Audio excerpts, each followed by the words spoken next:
you guys can hear us right now. Type one if you can if you can hear us in the chat. Oh, oh. All right, I'm switching over. Yo. All right, I think we're good. Wait, can they see us? Yes, I think they can see us. I Oh think we're shit. going. I think we're streaming. Yeah. Okay. I think we're good. Cool. Yes. Yes. One. They can see us. All right. What's good? Our thoughts. Our thoughts, fam. Turn yourself up. Let me turn myself up. Can you hear me now? This is all an ongoing process here. Yeah, yes. Pardon us, bear with us. We're this is obviously our first stream. And Yeah. yeah, just very excited. This is season 4 of the Our Thoughts podcast. And If you're keeping yeah, track. yeah. For if you guys are keeping track and keeping track of the playlist. We have playlists on our channel, commemorating each season. If you guys want to take the walk down memory lane and see kind of like the evolution of whatever this channel, uh, there you go. But yeah, in case you guys don't know us, I'm Francesco McKine on the other end, as always. Matthew Magnus on the other end, as always. And I just want to welcome you guys to the very first live stream. This is a brand new segment that we're going to try and do a lot more often called Our Thoughts Live, which is basically what it sounds like, is what it looks like when we are recording. And you can come along with us. We'll always be looking at the chat. You guys can send us your thoughts, your opinions on whatever we're talking about, and we love fan interaction so much that we thought, hey, might as well include them on every aspect of the podcast, Yeah. and have them just chill along with us. So we're so glad that you guys are Shout out to here. Line, by the way, 2 a.m. Oh Like my gosh, Jesus. yeah! Shout out to you, man. From Italy. Wow, we're international, man. Yeah. Shout out Italy. Great country, never been there, want to go there. Get that man a cappuccino. But yeah, we're just happy to be here, guys. I'm sorry, I interrupted you. No, you're What were you good. saying? Yeah, so we have a lot of topics we're going to talk about today. A lot of things have happened since you guys have heard from us. I know the first time you've heard from us was with our Super Bowl video. And I think we just wanted to I personally had to take a little break because of just work and all this stuff I had to deal with. It was killing me not being able to make videos and not being able to talk to you guys. But we are here. We're ready. Hello. Hi from France. Oh my God. I'm Jesus. sorry. Our time zones are so extreme right now. I know. Jesus. Damn. But anyways, yeah. So let's kind of get started with the show here. I don't know if you've noticed, guys, but we've been in quarantine for almost about a year now. And I guess I just wanted to start this pod light. Jesus, my mic. Start this pod off nice and light, kind of a way for you guys to get involved too. Please go ahead and type down your thoughts as well. But I was just wondering, I wanted to pose this question to Matt. Have you gravitated or gone away from any specific type of music because of quarantine? Obviously, when you're going out and driving and stuff, it's a little different. But when you're just home for, however long, for almost a year now, has that affected your taste in music at all? Yeah, definitely. I think, honestly, as of lately, I've been listening to a lot of wow, 2 weeks until after hour. Wow, that's crazy. Sorry, that comment. 2 weeks until After Hours is our video is a year. Oh, the After Hours album is the album. Yeah. Yeah, that's and crazy too. I would love a cappuccino line, so I appreciate that. But yeah, like you were saying. Yeah, so I think honestly, as of lately, I made it actually one of my New Year's resolutions was to expand my Spotify Wrapped a lot more than it was last year, because obviously last year the weekend kind of just took over personally.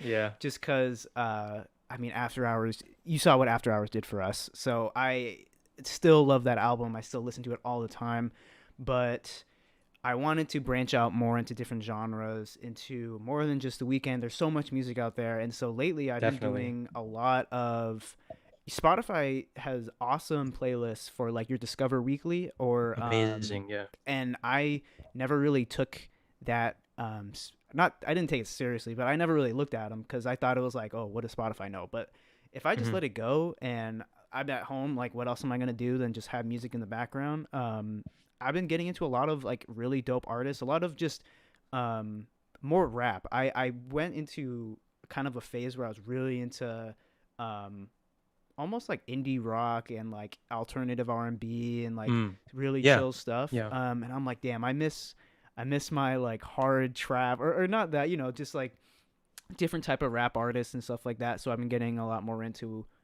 smaller artists or just artists I have yet to discover. Or like I was listening to like the Baby Keem album the other day Mm. and like Yeah. stuff Yeah. like that. So I've been kind of just branching out into more genres. Besides, I've listened to a lot of old stuff, like a lot of um, really small like British and like European bands from like the 60s and 70s that Yeah. I've You sent me found. that there was a French rapper that you sent me, right? Yeah, I've been getting That was into fire. yeah, I've been getting into a lot of other music, I guess, industries or just like non-English music, like Yeah. that one French artist who I love. I can't pronounce his name, so I'm not gonna try, but I will mention. I think the song I sent you was like "Son Alaire" or something like that. Hmm. I'm ready. Yeah, I that bet was he's pretty fire. big in France. But yeah, trying to branch out my tastes, try and get into more than just your traditional Kanye, Frank Ocean. As Travis much as I Scott. yeah, as much as I Yeah. love them, I want to get a little bit more diversity in my Spotify rap. That's literally like my what I want is just like seeing more uh Yeah. Yeah. that Totally. saying that I discovered all these new artists. That's all I want. Because I mean, if I love music, then I have to discover more than just what I listen to. So that's where Hmm. I've been. Yeah. Also, I want to reiterate, like, guys, definitely let us know what you've been listening to since quarantine. We want to hear your guys' responses. Yeah, And love yeah, some Rex too. I'm always open for new artists. for real. And Curry, uh, I have listened to a lot of Brent Faiyaz stuff. His new stuff has been fire, or Faiyaz. You should try to pronounce it in Nice. French. I will uh, try. yeah, that'll be, for the next pod. That's if you want to come back real quick. The next pod will start with him What, I'm gonna pronouncing, look it up right telling the now. artist. Okay, for I'm gonna look sure. it up right now. Keep going. Yeah. So as for music that I've been listening to, I've definitely been going into more like alternative R&B, trying to branch out as well. I've also been listening to a lot of older music, like a lot of the music that I've been trying that people will tell you are influential to today's music. Like for example, Prince. I haven't exactly listened to Prince's whole discography. Hmm. I've been listening to like 1999, and all those other stuff.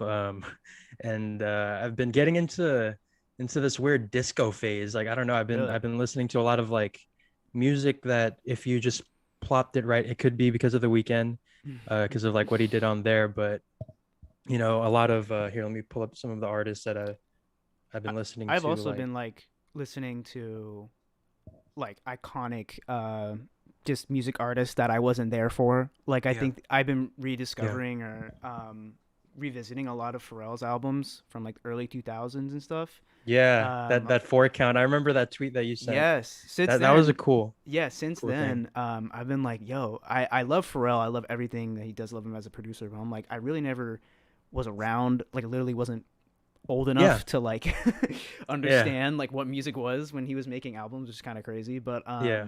yeah, I've been listening to like the In My Mind album and like all this OG 2000s music. I've been really getting into also. Giveon is great. I've had Giveon. yeah, yeah, yeah. He's like Super in my super dope. opinion, Giveon is like a more depressing, more depressing and more like just like heartbreaking Sam Smith. Like if because Sam Mm, Smith right now, one of my hot takes is that he is like he's kind of fallen off, like in my damn. opinion, just because he's been making these dance records that are they're okay. Like Diamonds is a decent pop song, Mm-hmm. but I fell in love with Sam Smith because of Stay With Me, Right, right. that in this lonely hour, that whole album is just fire from beginning to end. So yeah, Giveon is fire for sure. Um, And also, hold on, there's Altino. I miss you too. I know I saw that comment a while back. Uh, here. So for you, Henry's your trying to play by podcast. Cardi. Oh, speaking of play by Cardi, we'll get into him. Your Yeah, podcast we've host. got a whole thing planned out. And Yeez, uh, the after hours video is definitely the thing that kind of put us onto the next level, whatever that means. Right. We our YouTube videos, if you just kind of look at it, we were just kind of starting out, really like rolling out YouTube videos. We were mainly just like a podcast on the podcast app. Mm-hmm. Uh, Now we're really focusing on YouTube, and here we are, live Yeah, streaming on YouTube. yeah. We've been actually podcasting for like 3 years or something crazy. 2018, and we Yeah. our very first topic was about the whole Kanye West free thinking thing. If you guys want to go all the way back to SoundCloud and Yeah. check all that out and just see us stutter and A and wander our struggle. way, yeah, through this podcasting thing, you can check that out for sure. uh yeah, yeah, yeah. The weekend, I've also been vibing to a lot of projects other than the weekend because I listen to him to cry whenever. So I've listened Right. to him enough. So for sure, there's this one artist that came out with this really fire album you guys should check out. Kenyon Dixon.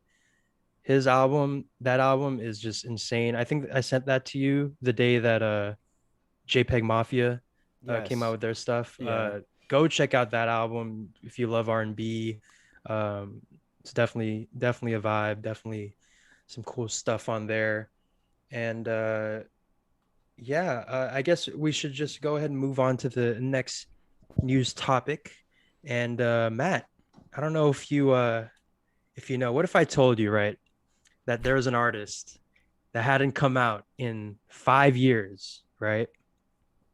That man also happened to be the reason that every Filipino had a ukulele singing in front of a webcam. Ladies and gentlemen, Bruno Mars is coming back with a whole new album. And Bro. not only that, he is working with one of the greatest artists working today, Anderson Paak. Yes, Lord. Yes, sir. Yo. And Silk Sonic is going to be their name, is going to be the name of the band. Whew. So, oh, by the way, totally forgot to mention their first song will be dropping in 2 days. Well, really like one day and some change if it'll drop at 9 o'clock or whatever. But Mm-hmm. yeah, we're gonna be vibing out to some new Bruno Mars. Dude, we're definitely gonna do a video on that, but Definitely. I cannot wait. I love Bruno Mars. He will always be relevant. I mean, like you said, he hasn't. I can't believe it's been 5 years since. 24K Magic. Yeah, since 24 came out. Incredible album. Like one thing I love about Bruno is just how good he is at making such a cohesive, perfect end to end album. Like start Mhm. to finish. There's an arc. There yeah, Bruno and Weekend collab. We Insane. always say the Weekend is like the dark version of Bruno Mars, especially during his After Hours phase. But Also, thank you, Yeez, yeah, for your comment.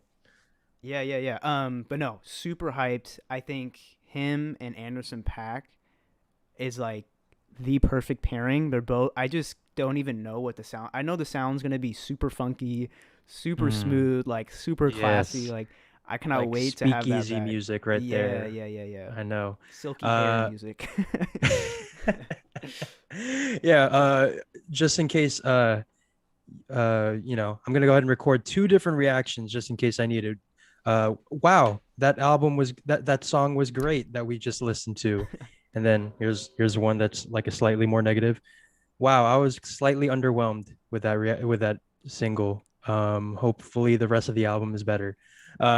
Just in case, just in case the We'll album revisit the that. single, you know, kind of disappoints. But damn, I honestly don't think that it's gonna disappoint. I think it's gonna be probably one of the greatest things I've ever heard. That silky voice of Bruno Mars with Right. Anderson Paak's like percussion and the way he he puts a lot of energy into his music. Like if you listen through his entire discography, which is flawless in my opinion, Mm-hmm. it's just so energetic. Like none of it feels like he's going through the motions or just putting out a single because this is going to be the pop record. Like all of it is, it's uncompromising. It's Right. super cool. Yeah, So yeah, I think also I wouldn't say Anderson Paak is like underrated. I honestly I think he is a little bit. I think very much people so. yeah, I think he needs like for the quality of music that he releases and like the attention to detail he puts in all of his music and stuff like that. You would feel like he's this massive artist. You feel like he would be someone who like would be top charting all the time. And Mhm. I listen to his music. I'm like, this is like there's so much behind this, and it's such a good album, like Oxnard or all of his past Mhm. projects. And I'm like, how are people not talking about Anderson Paak more?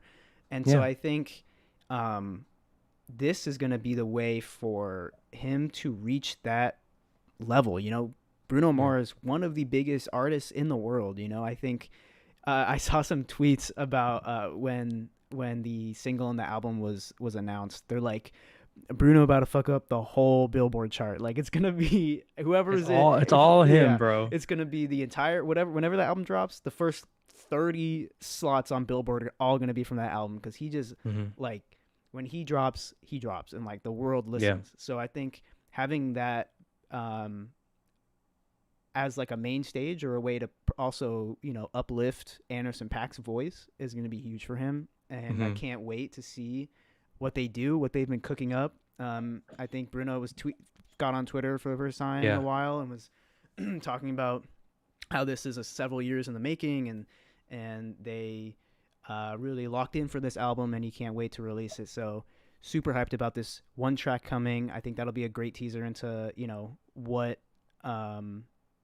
is to come. Let's see. We got a bunch of Here, let people in me the let me chat. go ahead and keep them occupied while I break out my weekend vinyl. Uh Oh, are we asking? Oh, are they yeah, someone asked requesting? real quick. Let me Yeah, let yeah, me yeah. break Go it out ahead. real Go quick. ahead. Let me flex. Go ahead. Yo, I'm super jealous that he has this. I can't believe I didn't pick this up. So The weekend about to shit his it is a pants. vinyl. Sorry, what happened? No, I'm just responding. Go Oh, ahead, here's a vinyl. The After Hours vinyl. I think bro. that's the one you were referring to. It's got these cool things, and my Yo, favorite part about it is how cool the actual vinyl looks. Let me bust it real quick. show and tell right now. Yeah. uh, boom. So it Damn. Wait, I looks didn't know it like looked like that. yeah, I think it's like a collector's edition or limited edition. It was one of the, how they Yo. roll out things now where it's every 24 hours it refreshes and has a new bundle of stuff. I happened to get it, I think on the I purchased it while I was listening to After Hours for the first time. So at this point, I had no idea Oh what shit. In Your Eyes sounded like. I had no idea what Save Your Tears was until I bleed out. So at that point, yeah, I just went ahead and purchased it because like I'm like at this point, like there's nothing that can ruin the rest of this album, And thank God it didn't. Yeah, no, You that's know, sick. I'm super jealous. yeah, stay Yeah, jealous, Angie. dude. I'm with the chat here, bro. I can't believe I didn't pick. I think I was just so entranced by the album, I didn't even check his website or like merch or anything. Hmm. Um, Yeah, yeah, no, but like, yeah. because honestly, that whole aesthetic that they were going for throughout that entire chapter with the merch and all that, Hmm. I was ready to spend it all, man. Just I was take my ready to money. spend it all. That's crazy. Our podcast divulges into the weekend talk. Right. But no, but it's cool. Obviously, we love talking about the weekend. I think Matt is going to the concert. I think Yeah, he said, Curry. I locked in tickets. I saw he released his 2022 dates. Hopefully by then the world will be back to normal and everyone is vaccinated and stuff like that. But I will be going to the LA show next year. So I copped tickets, got some pretty good seats. At the Forum, same place we saw Chesco and I saw Travis Scott. So love that venue. Cannot wait. I just knew, like you knew you needed the vinyl. I knew I needed to see this tour because it is the most cinematic, the most engaging era of the weekend that ever. I mean, I guess he's just shot up so much. So yes, I copped the tickets. I will be going. Maybe I'll do a video or something. I'll like film my Yeah, experience going to the I'll weekend like concert. yeah, I'll interview you and be like, yo, like, how was it like? Yeah, we'll definitely do like a concert review in 2022. Mm-hmm. And a year Uh from now, stay. yeah. Yeah, Jesus. By the way, I wanted to say on our 23rd stream we will be having an ice cream party. That's canon that we're going to go ahead and lock that in. And also fellow weekend stand here, shout out to Full Health Gaming and also Barat, I'm sorry in advance. I'm gonna shout you out, but if I mispronounced it, just go ahead and tell me tell me how to pronounce it. But yeah, Barat, thank you for the compliment. Appreciate it. Yeah, thank you And guys so much for all your love over the past year, honestly. Like mhm, since that After Hours video came out, like I know we definitely. say it all the time, but like that truly all you guys support, like the fact that we have an audience and the fact that you guys are interested in what we have to say is like the craziest thing to me still after having been doing this YouTube thing for a little bit. Yeah, But yeah, thank you guys so much for everything. But for real. yeah, what do we got? What do Yeah. we got next? Yeah, so the next news topic we got here, and it's kind of a short one because I knew that a lot of it was just going to be us talking to you guys, talking about the stream. This whole thing is all new to us. So we could get some new Outcast music apparently in March. I didn't see any. I did not know there was any word of new Outcast Yeah, let me tell being you, because released. there was a Twitter post made by the official Outcast account talking about, and I quote, "Hey March, ellipses, we see you. Come on in." And that's like straight out of the marketing textbook of They tweeted we this. we got some new music coming out. Yeah, yeah. Let me see. Let me Uh, see. and that could be earth shattering because that means that Andre 3000 is making music because he's been one of those people that has been vocal about how he hasn't really been inspired to make any new music. You know what Mm. I mean? So the fact that, or not, it's not the fact, but the idea that he could be coming back for a new Outcast project is exciting. Yeah, if you Here's a guys, tweet. yeah, Hey go ahead. March, we see you. Come on in. Damn, I did not see this. Yeah, so there you go. We're also getting a new D'Angelo album. If you guys love The Weeknd and you guys haven't listened to D'Angelo, check him out. He was one of the people that really changed R&B to where it is now. Mm-hmm. But yeah, new Outcast. What are your thoughts?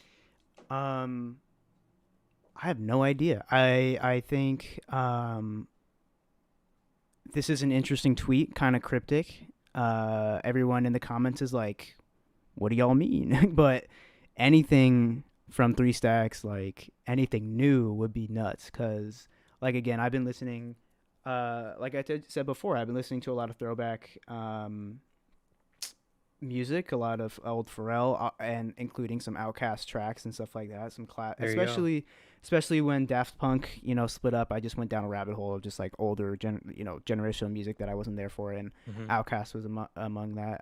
Yeah, International Players Anthem. Like Yeah. I haven't heard that song. I hadn't heard that song until the quarantine. And yeah, damn, that song is fire from beginning to end. Uh, Angie, that's a great talking point is Yeah, I like just saw the that different comment. eras. Well, I know for me personally, I've grown up on a lot of music, a lot of different kinds of music, but specifically, 80s music is the thing that I gravitated to specifically because uh, my dad kind of brought me into that Mm-hmm. world. He loves 80s music. That's his like thing. So when I heard like bits of it in After Hours, you can imagine how excited I was.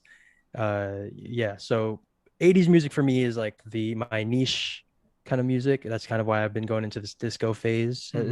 Is there like from the 50s, 90s, is there any music that you I listened to a lot of been when my my parents were like very much in the 80s, like rock scene. They went to a lot of Police concerts. My mom loves the Doors, Duran Mm, Duran, like yeah. all of that, classic rock. I'm very familiar with that.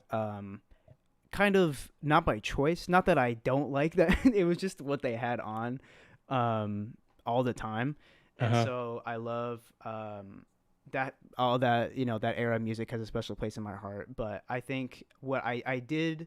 I was jealous of the kids who grew up on 90s and 2000s R&B because I feel like just that time was so Mm-hmm. crucial for music, but also just like such a fun era. Like going back and looking at the old magazines and photo Yeah. shoots of like Outkast or Like Pharrell's, Lauryn Hill with a Lauryn Hill, Miseducation of Lauryn Hill, one of like the that best album. albums of all time. Yeah, Imagine being there during that rollout, right. or not rollout, but like when it dropped and the anticipation for it. Who is that? Um, Who is David? I just looked them up, and I don't know if you want to. I David, don't know hold if you on. want to look them Now up. you're gonna make me look this up. Who said that? Uh, Kitchen oh, Boy. All Kitchen right, all Boy, right, all right. you've been you're Who about is to stir up this? some trouble. He's about. Who is this? Oh, I'm not gonna. Okay, that's your opinion. It's also pronounced David, I believe. Oh, is it? Okay. I don't know. Uh, and also, okay, Barath. Shout out to you. Um, so yeah, no, yeah, early 2000s R&B and rap as a whole. Like I would have loved to see like G Unit, like 50 Cent's like Yeah, yeah, whole yeah, yeah, yeah. label during the actual come up because I hear a lot about him. And when I listen to the music, it just kind of sounds like a little dated, but I'm sure it sounds very it sounded like really like fire at the time. Right. Yeah. So let's see, how many minutes have we Oh, been the going French on? rapper. The French rapper. His name is Swing. It was the song title I couldn't pronounce. Um, he's great. I'm sure you've heard of him. He's pretty big, but yeah, Mhm. love his music. But yeah, do you want to move on to what are the main events? Yeah, okay. So we're gonna go ahead and start talking about a whole lot of red. And uh this is definitely one of the more interesting albums to talk about it because everyone has an opinion on it or on Playboy Cardi, period, in general. Mm-hmm. Yes, Boys to Men is great. And yeah, it's really interesting to get a lot of thoughts on it. I guess let's go ahead and start with just the rollout of Whole Lotta Red, Yeah. the 3-year rollout that has happened. So Matt, go ahead and take it away. Yeah. I know we have a lot of weekend fans here, but if you're just a fan of music or the music scene in general, I think a lot of you guys know who Playboy Cardi is and how much of a grip he holds on the rap scene for the past few years. Whole Lot Yeah. of Red was like probably to the standard or like hype level, probably same with like Astroworld. Um, in terms of how many people were waiting, how much speculation, how many leaks, like so much anticipating this album. And so obviously when things started, things started getting interesting, you started releasing more singles, like the whole rollout was happening. Yeah. People started paying attention, but I feel like there was a lot that went on behind the scenes, and I did some digging in like the Playboy Cardi subreddit, which please don't go on there. Mhm. It's a weird, a weird community. Yeah. No, shout out to the Playboy Cardi subreddit though; they're funny. But yeah, there was a lot Yeah. that went down behind the scenes, which I think brings up a really interesting conversation about just the music industry in general. But yes, Playboy Cardi, Whole Lot of Red. I don't even remember when the rollout started. I mean, I feel like all his rollouts start with just a leak, like people listening to it on SoundCloud. Yeah. Yeah, let's talk about that because I think the casual fan, not to like say that condescendingly because I know that can come off as negative, but Yeah. the casual music consumer doesn't really I think understand like how big a leak can affect your album Right. like release date and the whole process of rolling it out. Because think about it, like a bunch of your unfinished music, like when Kid Cudi came out, and Mm-hmm. became that whole TikTok meme with the Brooklyn Nets dancing. Right, right. It goes viral, and it's already out there. It makes it hard to really want to, you know, get back in the studio and fix it up because it's already out there. People are already liking it. Mm-hmm. And on top of that, music evolves. Like nowadays, it evolves almost monthly. Music is, if you listen to music all the way back in, a year ago, last March, it sounds a little different than Right. what it does now. Now it's going into more of like a vintage retro type vibe, whereas before it was just it was more Yeah. pop. It was more about it was really like a Travis Scott type sound, if we're Yeah. being honest now. Yeah. Yeah, so Altino says that he announced Whole Lotta Red during his Die tour. So like right. during a whole other project era, he was already talking about Whole Lotta Reds, which is crazy. Yeah. 2018. Yeah, 2018. I, That I remember seeing that video where he's like, "Whole Lotta Red coming soon." I remember that. Yeah. what really got me, the time that it really got me was when I remember he came out with an Instagram post, right, and it said soon Mhm. or Monday or whatever, 6 days. Yeah. And it literally just meant, I think in retrospect, it meant that he was in the studio recording for Whole Lotta Red, but it sounded Yeah. like he was releasing, and everyone was locked in on that I remember. Monday Yeah. night at 9 and Monday night at 12. The entire culture of hip hop was all waiting to see if Whole Lotta Red was dropping. Of course, it didn't, Mhm. and I was heartbroken as well as everyone here. I remember that. And that was just Um, a cycle that continued for months and months and years and years. I and remember you, people were yes, like, "Is Whole Lotta Red dropping this Friday?" There's like a whole Twitter page. I was like, "Did Whole Lotta Red drop?" No, and they would tweet that every no. day until it dropped. Yeah, yeah, Oh definitely a my God, struggle. for sure. So yeah, and I guess going into the actual album, did this hype, affect your experience listening to the album? Hmm. Um, I don't know because I think I definitely had some expectations. He came out with his single "At Me" or whatever months At meh. before. Yeah, and so that was kind of the only thing I had going off, or Yeah. going into the listening experience, I Oh, we had guess. a Pain 1993. That was Yeah, very that feature disconcerting that as a worried Playboy me. Cardi listener. Like I was like, Yeah, I don't know if I want to be listening to, however many songs of this. right. Um, yeah, But no, I yeah. think I went in with basically trying not to expect anything. I'm like, this is a new Right. Playboy Cardi album. We've been waiting 3 years for this.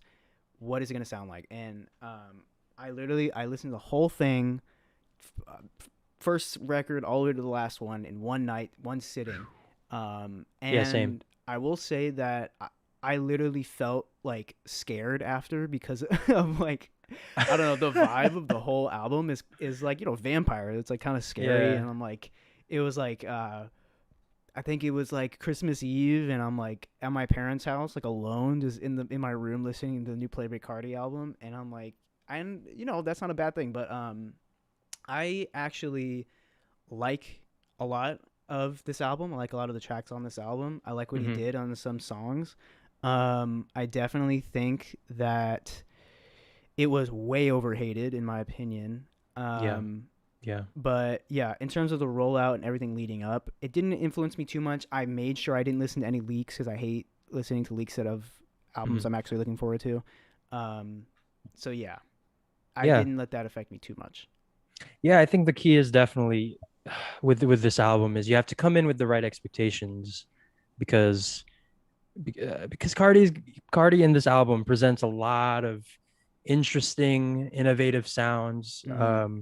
Whether you like them is up to you, but they're new. You haven't heard them before. A lot of very very punk influenced, Yeah. and then it goes into more of like it goes into like a Lil Uzi vibe, which I know is going to trigger a Cardi fan somewhere. I just mean like in terms of it being more light and Mm-hmm. um Those like really clean, video game type beats and stuff. yeah, I said here it some Castlevania vibes Right. on like Vamp Anthem. Yeah, yeah, Yeah, yeah. it legit sounds like it's from Castlevania. So yeah, you just have to set your expectations because you are gonna ruin it for yourself from the jump if you come in Yeah. expecting like Nas lyricism or like a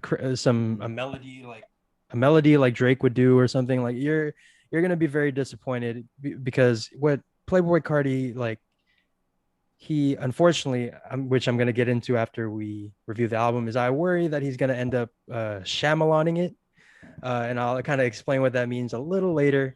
But basically, I just worry that his focus is will be on like changing hip hop every album. Mm, Uh, and that's what we've interesting. gotten so far. It's is new sounds, new innovation, new ways because hip hop fundamentally is a voice over a beat, Uh huh. you know. So Playboy Cardi kind of using his voice as the instrumental just fundamentally is different from what hip hop usually is. And I get how that can come off as, or I get how that can be like, it can come off as noise to a lot of people. Like if Mm, you just play like a random song, someone walks in, they could, it could sound like noise.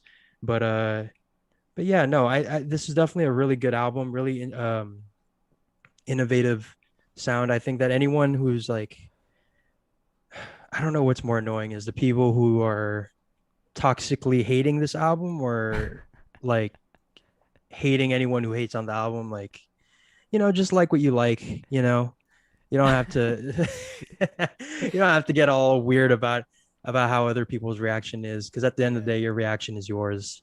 But let's actually get into the album. Right. I don't know about you, but I felt like this album was like two different, like I felt like it was an album and an EP. Yeah, I definitely felt that there were parts of this project that this whole project in general felt a little bloated to me. I think that might have been out of frustration of Playboy Cardi and Mhm. him being held back by Interscope. They weren't letting him release some songs, or Right. he had to take some songs off and stuff like that. And so I think he just wanted to make sure his fans had a lot to eat in that sense. There's like Yeah. 24 tracks on this album, and I think personally there could have been a lot of cutting of fat, and you could have a really solid punk, new wave, Yes. heavy rap trap uh, amalgamation of just so many different genres. Like that could have been what Cardi wanted to do. You know, that's Yeah. what he did with Self-Titled. That's what he did with Dilit. Like all these albums, like you said, reinvented hip hop every time. And it's like, Mhm. can you really do that every time? And I think he has to an extent. Mhm. When it's working on this album, it's working. Yes. Some tracks I think I really like on this album. Starting off, Rockstar made first track on the album.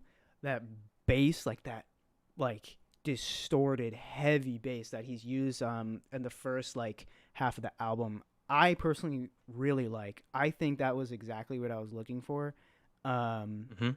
because I wanted just something hard. I wanted something dark. I wanted something heavy, um, and I think that's what he gave us. But yeah, Rockstar made "Stop Breathing," Beano. Those are some of my favorite Oh, you tracks. mean Bino?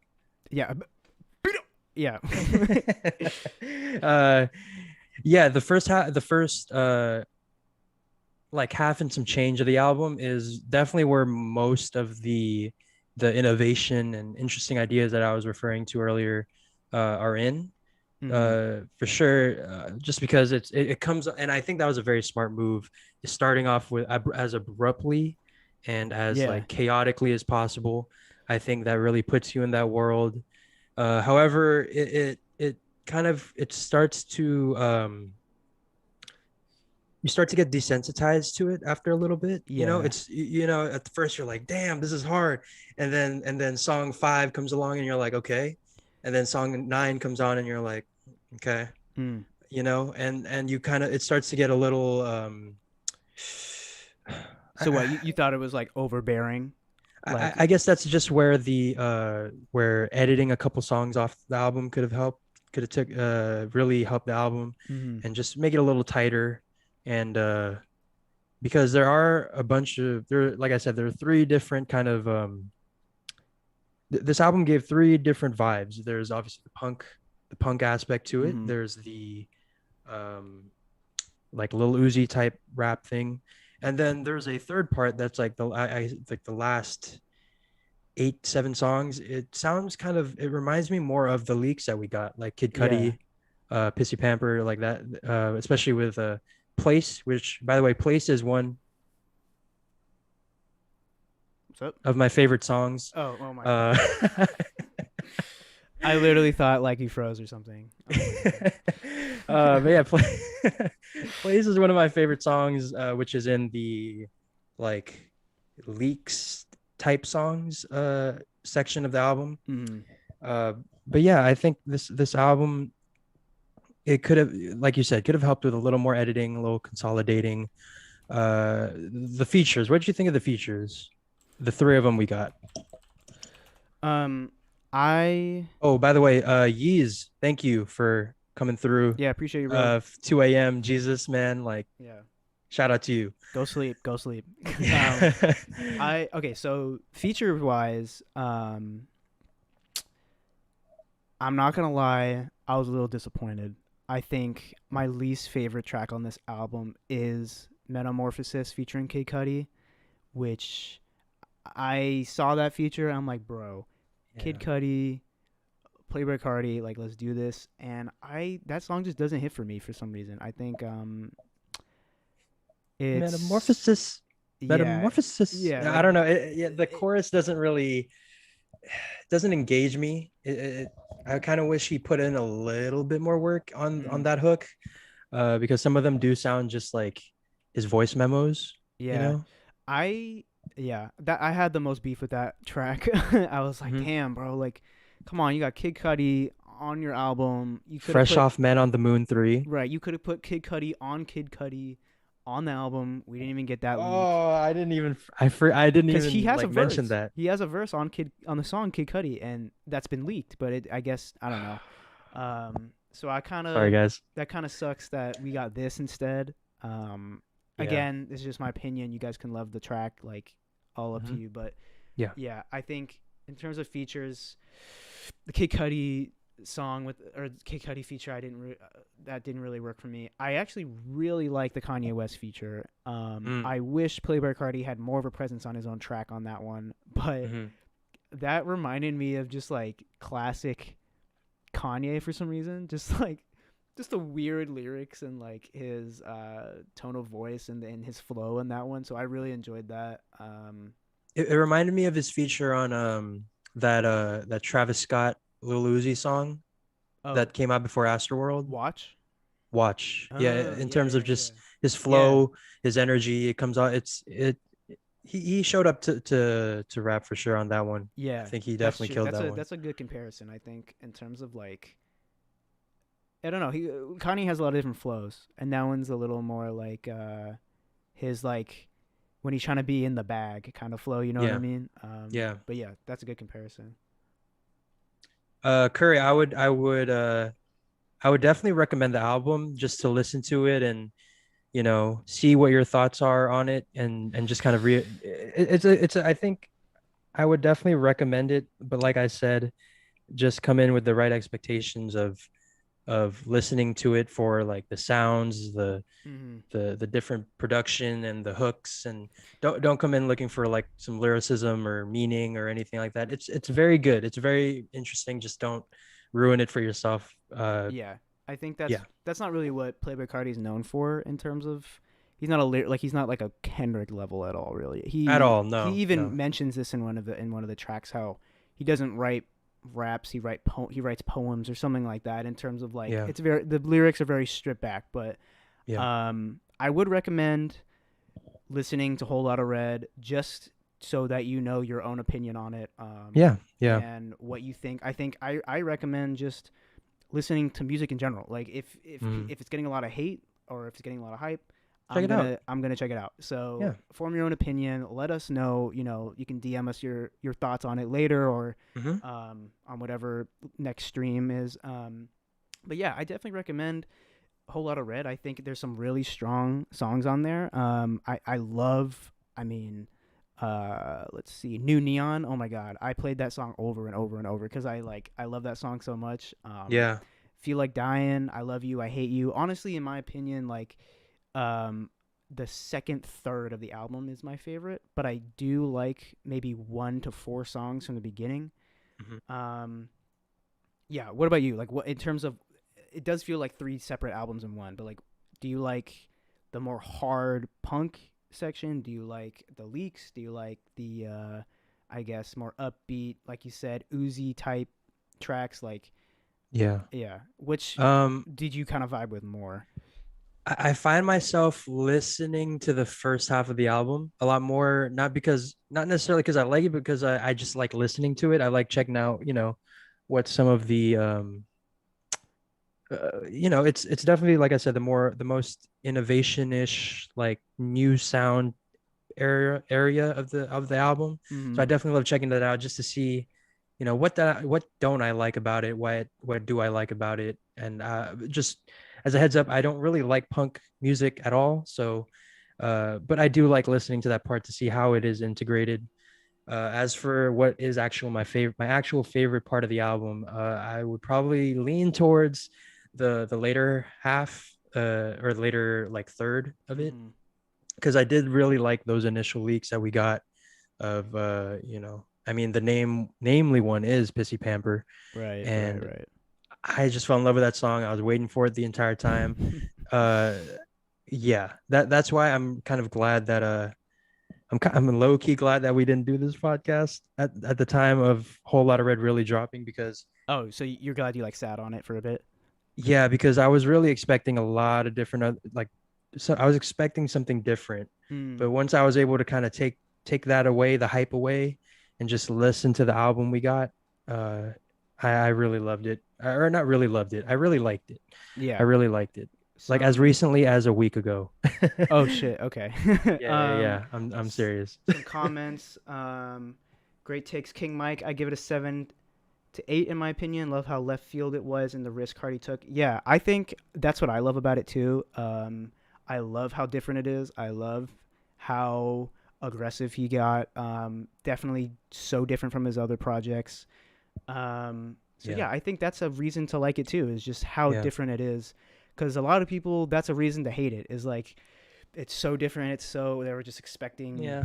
Pissy Pamper. They were expecting Kid Cudi, just 20 tracks of that kind of music. Mm-hmm. And so I understand people who were expecting that, but no, I think I love when artists experiment. That's when I get most excited. That's when we get some of like the most innovative stuff. And I do think that this new sound or this new direction Playboy Cardi is going in can be something great. I don't think Whole Lot of Red is like where he wanted it to be. I'm sure. I mean, he says he loves his album. It's his best work and stuff like that. And I think Mm-hmm. someone mentioned that it's like his most personal album or something. But I feel like he's on track to something greater. And Yeah, then I can't wait uh, to see that. But no, I think like you said, I'm glad I sat on it too for a few months after it came out, and it's definitely in my rotation still. So mm. I still I still recommend go listen to Playboy Cardi. Yeah. Um, what would you rate it if you were to Uh, rate it? so overall, I like it. I really do. I really do. I do wish there were. I do wish there were some features towards the second half of the album, though. Mm. Just to, because after, I believe, Future's Teen X is like the last song, with Yeah, the or feature, is it? I forget. The last and song that's is like oh, with the feature? Yeah, with feature. a feature, Yeah, yeah, uh, feature with Future, and yeah. so that song I think happens like midway through the album, and then it's just all Cardi, which is cool. Like I like the fact that he's willing to experiment. Like I love any artist who's willing to just kind of be. It's like an entire body of work with them, Mm-hmm. by himself. It's why I respect After Hours. It's why I respect 2014 Yeah. Forest Hills Drive. All that. It's pretty risky, but I think uh what I was saying before, like how the music kind of gets not redundant, but you just get desensitized to it, and the like you start to check out a little bit. You know, Uh-huh. I feel like a feature there, if they spread it out a little more, or basically Okay. just had more features towards the Yeah. second half of the album, I think that could have helped it with the pacing. I like King Mike's rating of 7 to 8. I think I'll give it a 7.75. Okay. Okay. Because I think 8 for me means that 8 for me is the minimum for loving the album, right? Mhm. And I like I said, I really really like it. I just don't know if it's Playboy Cardi's best work. I don't know if it's, the best album we could have gotten, Right. which sucks because it's out of his control. It was the leaks, it was Right. you know, The label. the label having to scrap things and remake the whole album that still Mhm. somehow fits. And also just like the idea of hyping up an album for years, Yeah. that's tough. There's going to Like be we saw people that who with are let Views. down. Yeah. We saw that with Views where, you have this album title, Views from the Six, Right. and it's like, wow, this is going to be his best work. And you could argue it's his best work, but I personally think he's made better albums. Mm. And and yeah, like, Views can be viewed as a disappointment or just straight up like his best work ever. And I feel like that's where we're at with Whole Lot of Red. So Okay. yeah, 7.75 for me. How about you? I don't know. I Also, think. what's up, Emmanuel Vega? Oh yeah. Hello. Oh, hello anyone who just joined. I see we're kind of bouncing up and down in viewer count. Yep. But yeah, in terms of my rating, I mean, I agree with a lot of what you said in terms of it felt like a little bit of a patchwork album. Things were kind of thrown together. The mix, Frankenstein album, yeah. yeah, the mix definitely could have been better, especially on those hard hitting bass Hmm. songs. His voice could have been filtered, or his voice could have been mastered a little better compared to those that heavy bass. Like that's my one main criticism in terms of the production of this album is there were songs, especially in that punk part of the album, that Yeah. definitely could have been mixed better. But in terms of overall and the big picture of Whole Lotta Red and all the hype surrounding it, I say I would probably give it like a strong 7. Yeah. I think it's not mid. I think that he's doing something different here. I think that Hmm. it's something to pay attention to. It's something Um, that warrants repeat listening for sure, I yeah, think. yeah. I think Like my yeah, my I told you guys, my first listening is way different than literally the listening I had just eight days ago, yeah. So, It'll keep evolving, and I'm sure this will be one of those albums where like 5 6 years from now, someone will be like, "Oh shit, like Whole Lotta Red is a classic." Like people are gonna mhm. definitely say that. Yeah, like there's gonna be a lot of people that take cues from this album, I think, for sure. Yeah. Looking at some of, I just want to respond to some of these comments. Hmm. Drake's new album, sad that it got delayed. I remember we were supposed to get it sometime in January. Certified Lover Boy.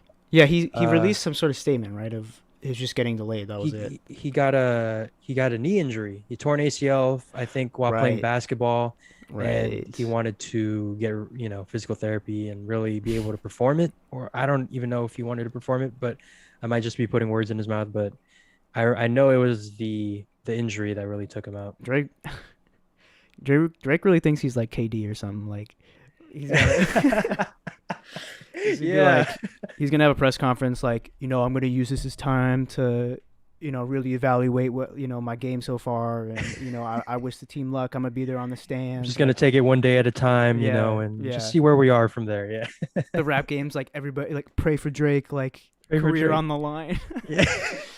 um no, I mean I'm sure he's fine, but yeah, I don't know.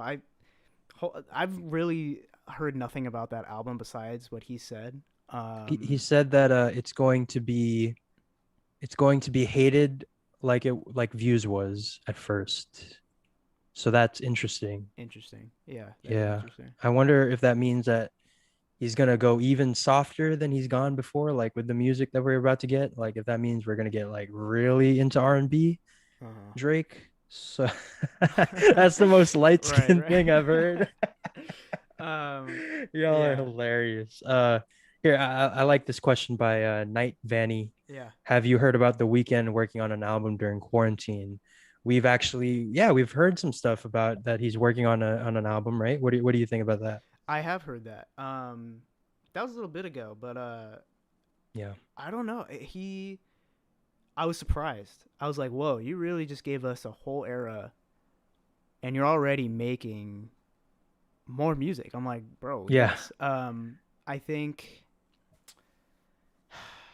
What do I think from that? I think it would be interesting to see what he's been working on. I do kind of already expect it to sound like After Hours, like I feel like if he's gonna release anything, it'll sound like a bonus track that should have been on After Hours. Hmm. Um, or he could go totally opposite. I mean, he's done stuff with Calvin Harris. He's worked with OPN. Like he could have taken influence from anyone right now during quarantine and gone to that route. Yeah. Yeah. But yeah, I don't know. Yeah. I remember the snippets on Instagram. I remember the snippets of the bonus tracks and stuff like that coming out, and that was super cool. Um, but it all sounds within the realm of what we've been hearing for the past Take Me year. Back to LA sounds like it could be in an 80s movie. Yes. That's one of my favorite uh unreleased tracks that I've ever heard from The Weeknd. Oh It's yeah. very, very interesting. Yeah, but I think if he's working, I mean, it's kind of crazy. He's working on an album already, so Yeah. that's kind of crazy. But I bet this album's been done for a while, so he's already on the next thing. Hmm. Um, but I mean, more weekend music is more weekend music, Yeah. so Yeah. I will not deny it. I think he's gonna go one of two ways. He's either gonna go with a very experimental album, as in like I'm talking Kissland experimental in terms of just trying out different sounds and all that, Yeah. or he could go with more of like a Starboy approach in terms of just putting out music that sounds good. You know, it doesn't necessarily make sense. There's no, Pop. You think he'll go like he might go either experimental or pop? yeah, hot take. He's either Yeah. gonna go, yeah, yeah, One or the two yeah, extremes. yeah. But yeah, no, I think it's gonna be either like a greatest hits type thing, or Hmm. like he's gonna try something out and it's gonna make some people angry Mm. somewhere. I don't know. So some people are angry about everything Right. Right. nowadays. Uh, yeah, the red suit is it's been around for a while. I don't know if I'm sick of it. I don't know if I'm tired of it. If because like I hear we're getting like a hardest to love music video, so could be cool. But I That'd do be kind of sick. wish there was some kind of evolution of the red suit. If Hmm. you know, like for example, during that there was like a teaser for the deluxe for like Nothing Compares and all that. Yeah. Remember, Yeah. he's Yeah. in the casino with a black suit on and he, you know, Oh yeah. We never turns saw on the anything slot from that. machine. Yeah. So I kind of wish we got a little bit of that. We saw a blue suit or like a black suit with blue lighting for the Mm-hmm. Super Bowl. Mm-hmm. That would have been interesting. Joe Fernandez says Kissland gets the least amount of attention, and as a weekend fan, it hurts. LMAO. That was one of his Facts, greatest bro. albums. I definitely agree with you. Yeah. We've been meaning. I know we get this. This is probably one of the most common comments that we will ever get is, "Can you do a video on Kissland?" And I'll tell you now, we will absolutely get around to it when the time is right. I feel like I don't want to oversaturate with the weekend content because, like I said, Yeah. there's so much music that we can talk about. Hmm. But just know we will get to Kissland. I also love that album. I also think it's underrated. And I remember when he finally acknowledged it for the first time last year and it started charting. That was super huge. I remember he said in the infamous Zane Lowe interview, he said Kissland is the only album he considered doing a sequel for. So that's interesting. I Kissland mean, 2. yeah, yeah, yeah. So I mean, that'd be dope. That Yeah. would be insane. Yeah, Kissland will definitely get around to it. It's like Matt said, it's one of our it's definitely one of besides After Hours for me personally, Kissland might be my favorite one just because of how Whoa. left field it goes. Trilogy is great. It's amazing. It's a 10 out of 10. But Kissland's also a 10 out of 10. I just listen to it a lot more. Yeah, yeah, I yeah. think there's a lot more of like what what I like about the weekend in there. Trilogy is kind of just like is not to put it down at all. I don't want to make it sound like I'm hating on trilogy. Hot Jesus. take: Chesco hates trilogy. Trilogy uh slander. Trilogy slander. No, but looking back at it now, listening to it now, it's more of like a greatest hits album now. Uh, you know, Yeah, yeah, I feel that. and not again, not to put that as a bad thing, but it's just Kissline offers more every time I listen to it again, it offers something different. Whereas Trilogy, I just know it by Mm. heart that yeah. So Yeah, Angie. Yeah, I remember when he said that. He did talk about getting yeah, his old production back, which could mean a sequel to Kissland. yeah. I'm open for it. Like even if Hmm. it's more After Hours sound, or if it's Kissland 2, that would be sick. Make a Spanish album. I don't That know. song was fire. That The Christmas forgetting the was there a lyric. Christmas song or something? There was a Christmas song, Christmas Blues, that was fire. That Yeah. was straight up like burning my phone. But he came out with Oh, someone in the chat help yes. me out. The Because now he's your heaven. What is this song? I remember hearing it on the radio. Who did it was Yeah. with him and someone else. Was it like Matu. What? was it I'm just what's his name? I can't remember. Like damn chat. Lupe Fiasco? No, no, no, no, no.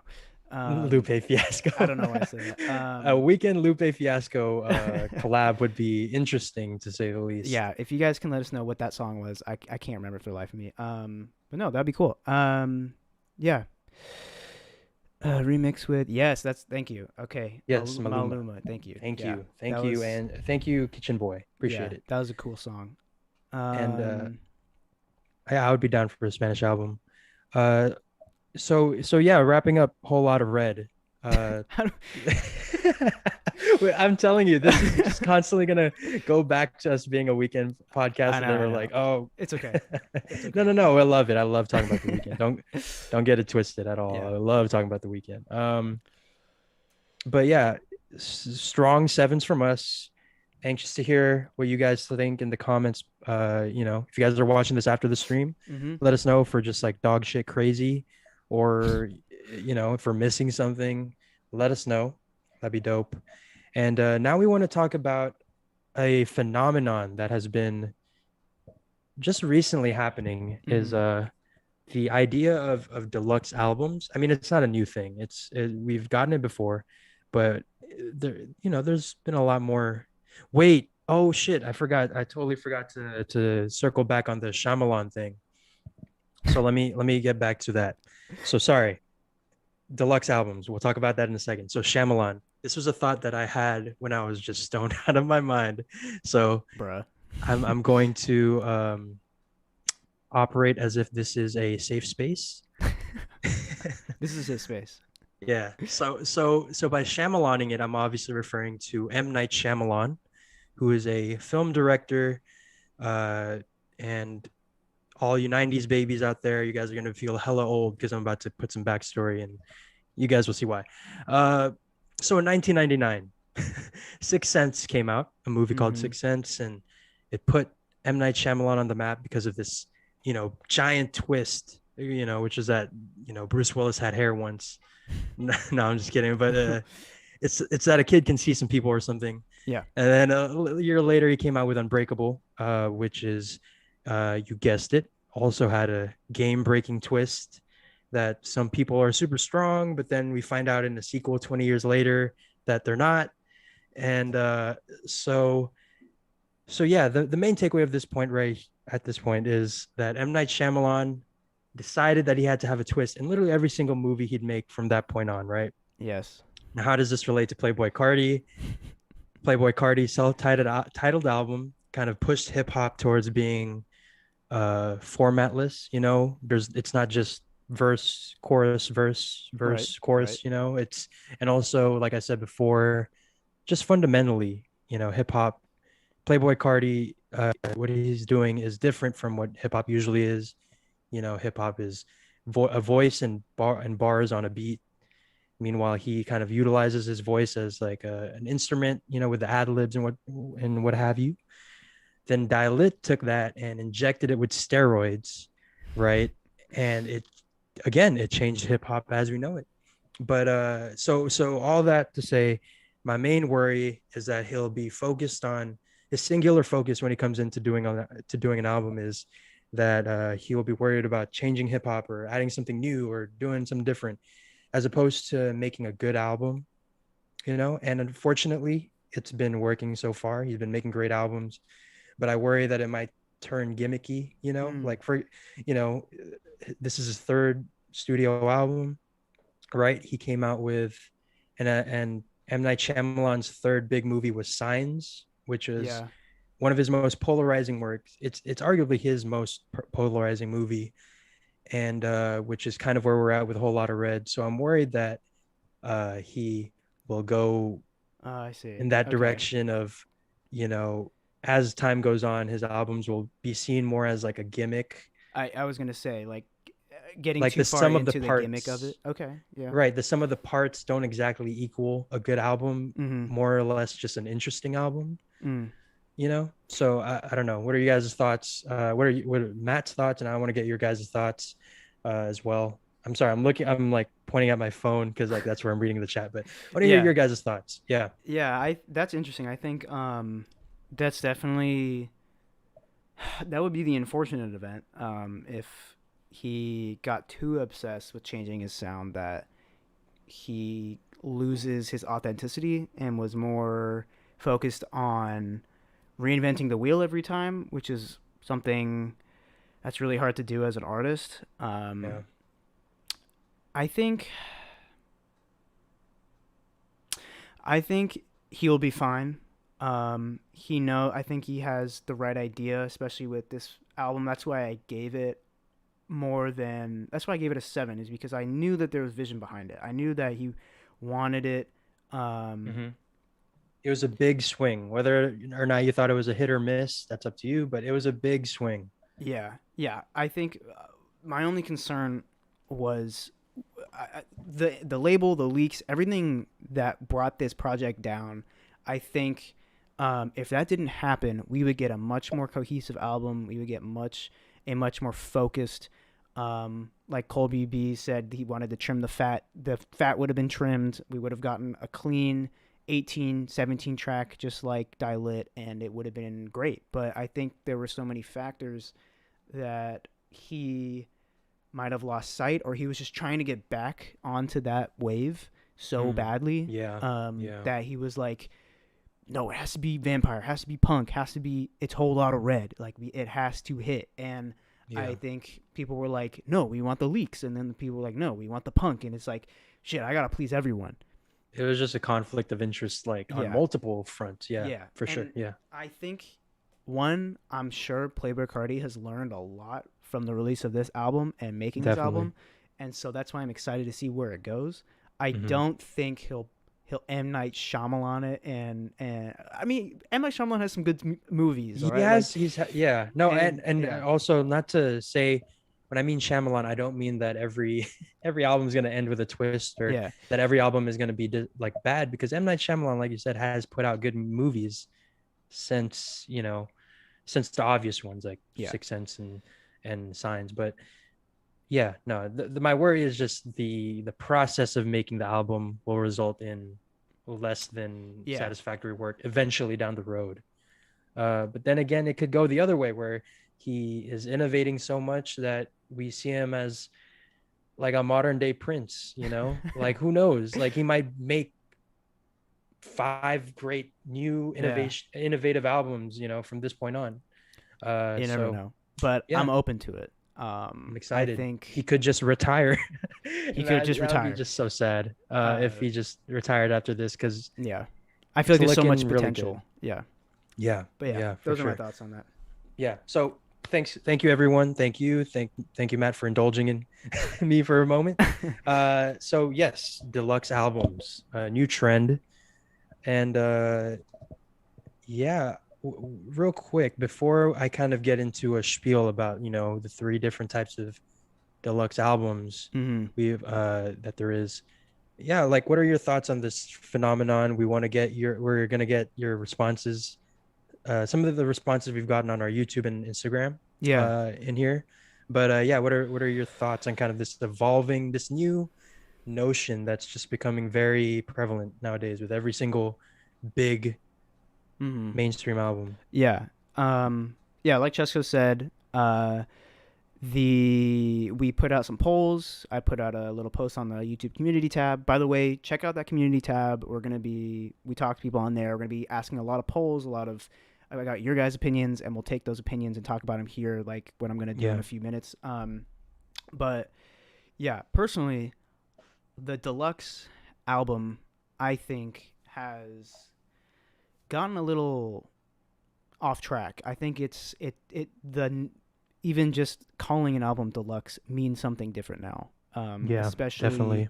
like the whole artistry of album sequencing and releasing a body of work. Like I feel like has shifted so much because of streaming, and I feel like streaming and how we all consume music has both benefited and hurt just the music industry in general in Yeah. terms of how valuable those streams are and how little artists make from streams. So they just Hmm. try and get as many streams as possible, which I understand business wise that makes sense.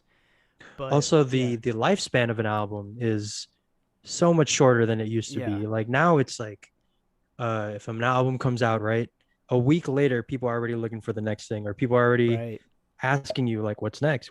And you just put in like a year or two of your right. life into this album, and you're already being asked what's next. So Even like even when the project has been out for a year, yeah, and I see comments yeah, like "drop the album." I'm like, bro, he just dropped it. Like, even though it's been a year, it's yeah, supposed to, it's timeless in that it was a moment in time that you can live through again. Like, yes, so yeah. anyway, I think deluxe albums have kind of, in my opinion, oversaturated the market a little bit. I think when um, Lil Uzi did that deluxe album move with Eternal Take and Eternal Mm, Take Deluxe or whatever. mm-hmm. Um, the whole rap and the whole music industry saw that and was like, "Oh shit! Like this is the wave now. Like we have to play the game, and the game is getting streams. My label is taking probably a big chunk of my revenue. Two, Spotify takes like 30% of however many streams, Yeah, how much money they make per stream and stuff like that. So, it's rough. um, yeah, Vanny said deluxe albums can either add to an album or not add anything at all. That's exactly the sentiment I have. I think an album that really used deluxe tracks well was probably some of like Good Kid, Mad City by Kendrick Lamar. We got Mm, like a mm. remix, and we got like two new tracks. The Weekend with After Hours, we got three new tracks, which I think kind of kind of rounded out the whole project. I know that. It was like an epilogue. Yeah, It yeah, kind of it actually took place after the story of After Hours with Nothing Compares yeah, and all that, and the final lullaby. It literally wraps up everything, which is nice. yeah. But I think when artists like Lil Uzi, artists like Gunna, Nav, they just tack on 13 new tracks to an Yeah, already 18 track album. I'm like, and when like Vanny said, when it doesn't add anything at all, I'm like, what is the point? And yeah. Lil Uzi again, he was writing that hype. Same with Whole Lotta Red. Same with all the other albums with Eternal Take. People wanted the music, and Hmm. there's this new attitude that some music listeners or people like us have where it's like all we want is music. All we want to eat. We're fans. All we want to do is listen to this album. We Mm. want as much as possible. And Mm. when it's like that, and when we're just kind of indulging in the fact that someone has released an album, it makes the whole spectacle, like the whole, you know, special part about it less special. When I remember back, It's you're having too much candy, you know? yeah, yeah, and too much, you'll feel sick in Right. that sense. Yeah, So yeah, I yeah. just remember before streaming, like I would buy albums on iTunes, and I would find the song on the radio. I'm like, this is a good song. Who is this by? I like this music. Let me buy the album, and I would have the album, and I would cherish it because I spent $12 Yeah. real money, and I was like Hmm. 12 years old, downloading it to iTunes. I'm like, I'm gonna cherish this album, this body of work. I'm not gonna be going on social media and be like, where the hell is the deluxe album? I need 15 new tracks on top of this 20 track album. Like, I feel like the demand for the deluxe albums have kind of taken the magic out of releasing a single body of work, in my opinion. Yeah. I mean, it's like if you watched a movie and then they as you're walking out of the theater, they force you back in. It's like, no, wait, we have more. Like there's Yeah. like 5 more minutes of the movie that don't exactly impact the characters. It doesn't exactly it's not exactly important, Mm-hmm. but you still have to watch it or whatever. Like it's just kind of it definitely over saturates the market, which is a very popular keyword that we're going to see in a lot of these comments. Mm-hmm. But before we get into those responses, I kind of want to go over the three types of deluxe albums that we've been getting a lot lately. The first type, which is I just kind of coined as the extended edition, Mm-hmm. the director's cut or whatever. And that's gonna be like when you get 3 to 4 songs. It's what we did with After Hours. It's what we did, when we told the weekend to Yeah. put 3 more songs on there. But uh, with After Hours and Positions, Ariana Grande's album, Yep. just 3 to 4 songs, usually throwaways or a nice little, in the After Hours case, like an epilogue to Mm-hmm. to things. And then we have the bonus EP, which is 6 to 8 new songs. It's a middle of the road. This is your wanna by Gunna Yep. and So Much Fun albums. I think Nav also came out with a deluxe. Yeah. And then there's this third category that I have called damn near a whole ass new album, because it's damn near a whole ass new album. 13 plus 10 plus songs. Mm-hmm. Uh, you have that's like you said, Eternal Take. The deluxe was literally titled different, Love versus the World 2. Yeah, it literally And was just a whole other album. yeah, that took us from I think like 18 to 32 songs. And then we got Shoot for the Moon, Aim for the Stars, Mm-hmm. which added 14, 16 new songs. And both examples are pretty interesting circumstances, you Mm. know, like with Eternal Take, it's kind of just been it's a whole sequel to a different album, and it's Right. also its own thing.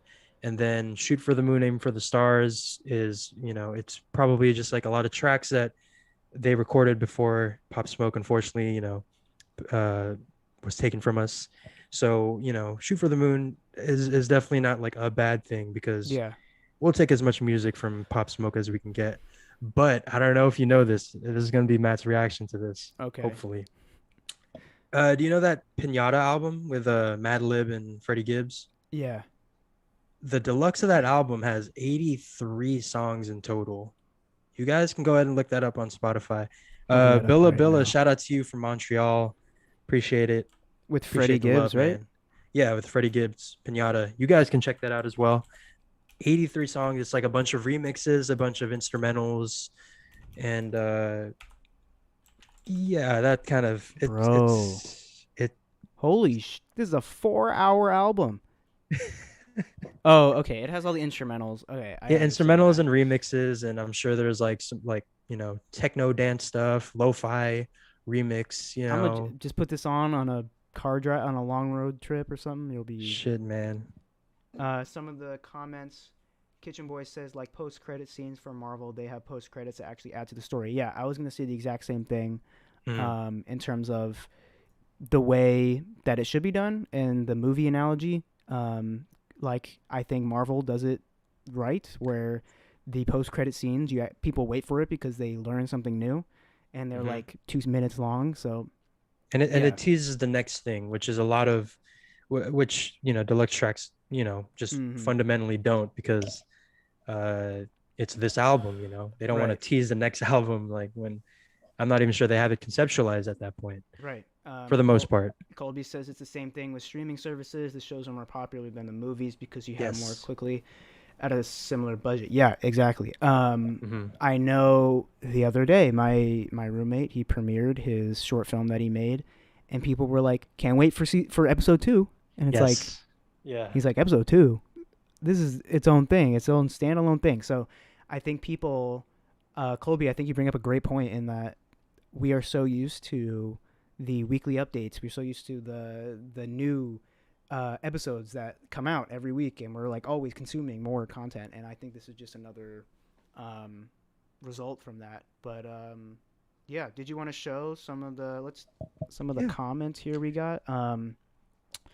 Let me share my screen real quick. Okay. Yeah, no problem. No problem. um, all right, let's see. I'll switch to this.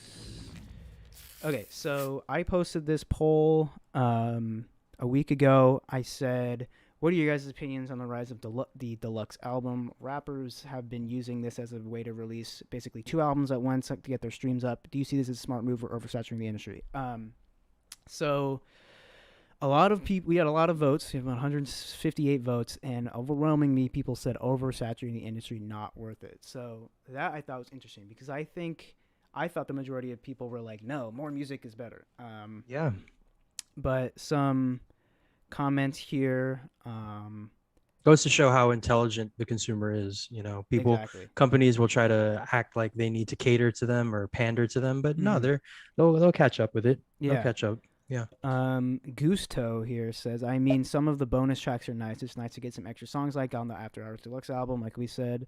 Mad. I think it depends on the deluxe on if the deluxe actually adds to the album in a positive way. If the deluxe album songs are not that good, what was the point? Yeah, especially thinking Definitely. about Nav or Gunna, it's like if it's the same commercialized trap music, what Yeah, are 8 more songs of that gonna do for me? for sure. Seb Yeah. Hollywood, to me, it's not a deluxe if it has more than 4 extra songs on it. Absolutely Yeah. ridiculous seeing 20-track albums getting 15 new tracks on it and call it deluxe. Yeah, pretty much. Couldn't have said it better myself. Who was that again? Seb Hollywood. Seb Hollywood. Nailed it. Yeah. Fucking Um, nailed it. yeah, Michael Broadwater. Smart play by the artists and the labels, but it's getting old fast. Yeah, I think it is smart. I think Lil Uzi made Lil Uzi sold like almost 400,000 units in that one weekend or the first month of Eternal Take dropping um because he added that extra bonus album. So like you make a shit ton of money, and I understand sometimes that's the people. I mean, oftentimes that's what people are going for. But yeah, it's It is. all it's all business at the end of the day. Yeah, definitely. Yeah, here we have some Instagram responses as well. You guys can reach out to us from there as well.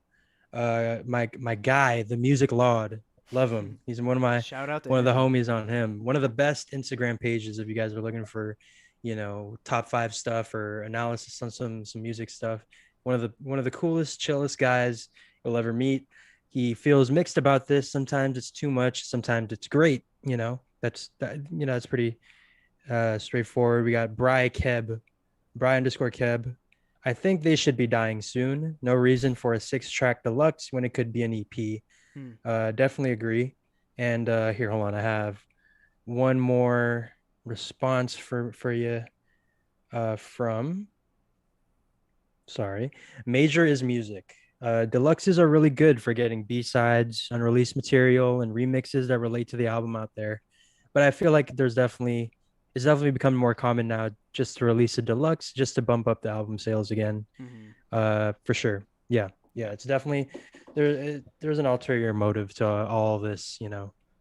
So Yeah. yeah. Curry says, now hear me out. If the weekend released a deluxe with like 10 to 15 songs, would you listen to it?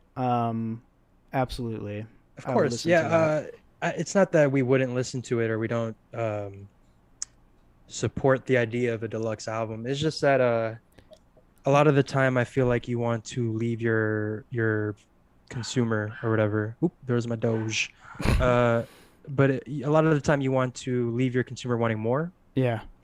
as opposed to feeling like you're like you're a buffet. You're at a buffet where you're just like so full you hate it. You hate the sight of food. Yeah. kind of want to like a culinary 5-star dish. You want to just Mm-hmm. like a single chicken nugget and like a line of sauce, and there you go.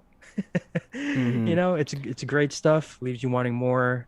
It's very elegant. Yeah, Uh, when it's there for a reason, then I can enjoy it. But I think overall, just my final thoughts on if you're just doing it for money, I'm probably not gonna listen to it.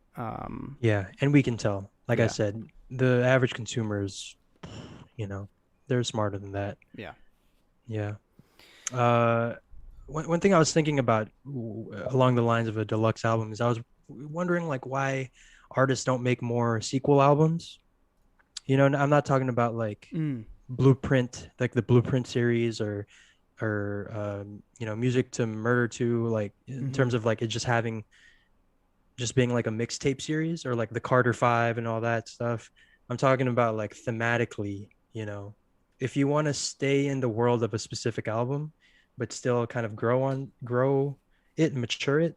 I wonder why artists don't make just like a sequel album. Like for example, two examples I can think of. To Pimp a Butterfly is a sequel to Good Kid, Mad City in terms of it being about this, maybe not the same guy, but a similar guy who grew up from a similar background of the guy from Good Kid, Mad City, embracing a role of leadership, right? It's Mm-hmm. about the doubts and kind of like, will he be able to step up to the plate? And also, will the people who've been supporting him up to this point, will they continue to support him?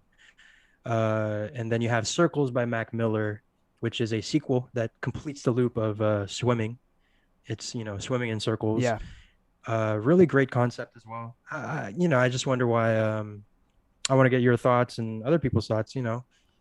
Uh, would you guys like to see that more, like sequel albums, not just like, Yeah. you know, I don't know. I think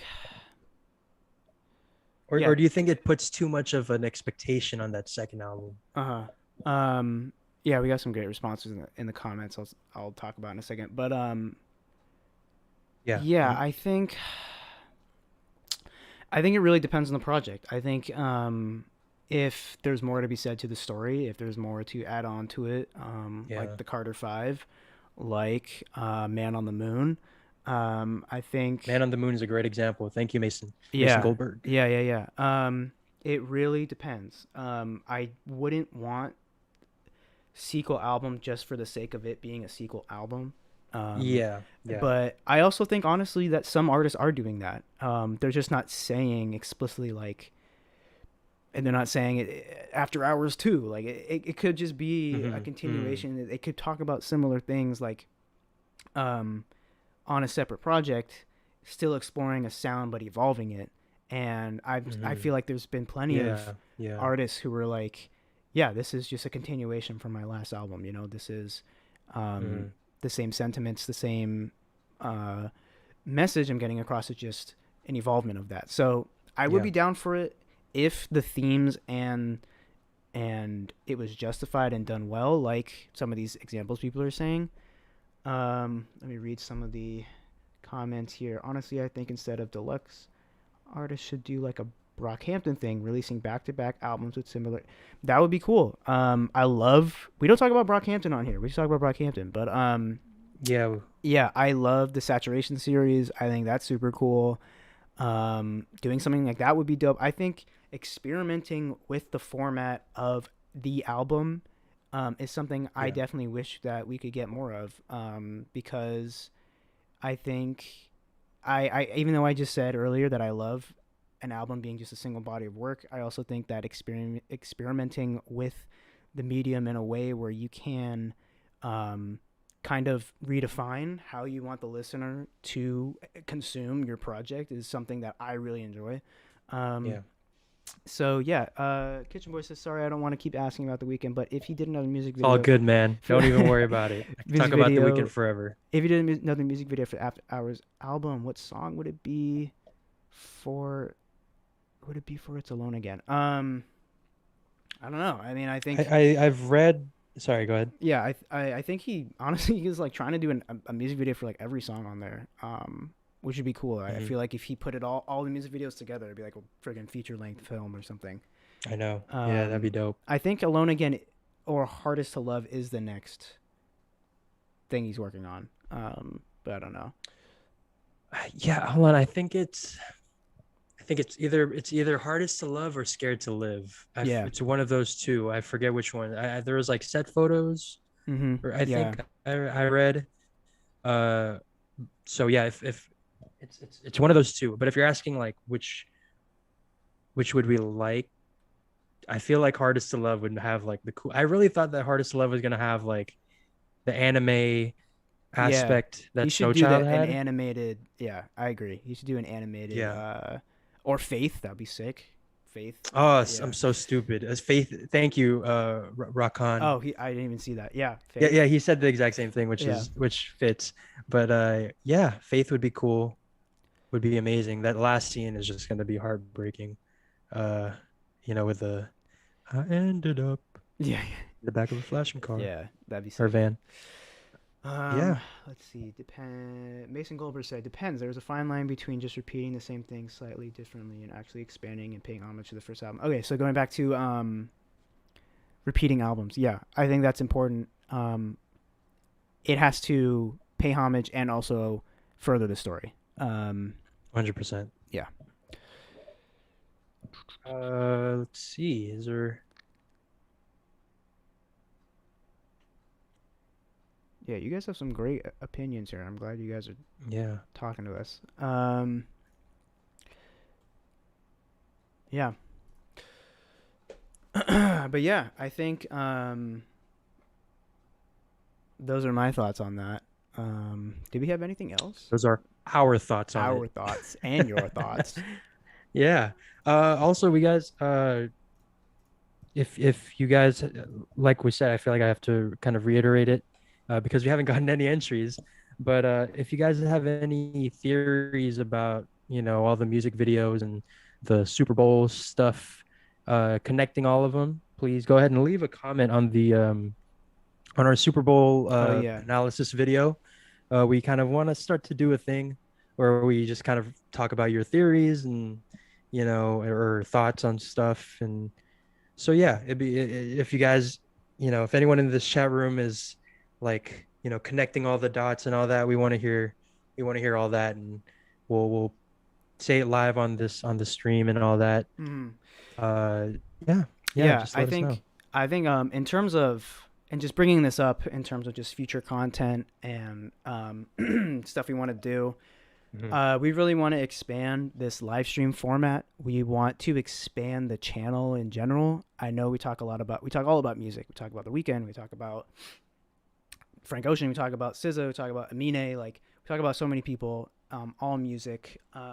But I think what we want to do is create a space where we can talk about anything we want. Anything that's trending, whether that's talking about movies, talking about celebrity news, like whatever it is. We'll always be putting out polls on that community tab or on Instagram. So make sure you guys follow us on Instagram. It's just Our Thoughts Podcast because we take a lot of your guys' comments there and use them in our videos.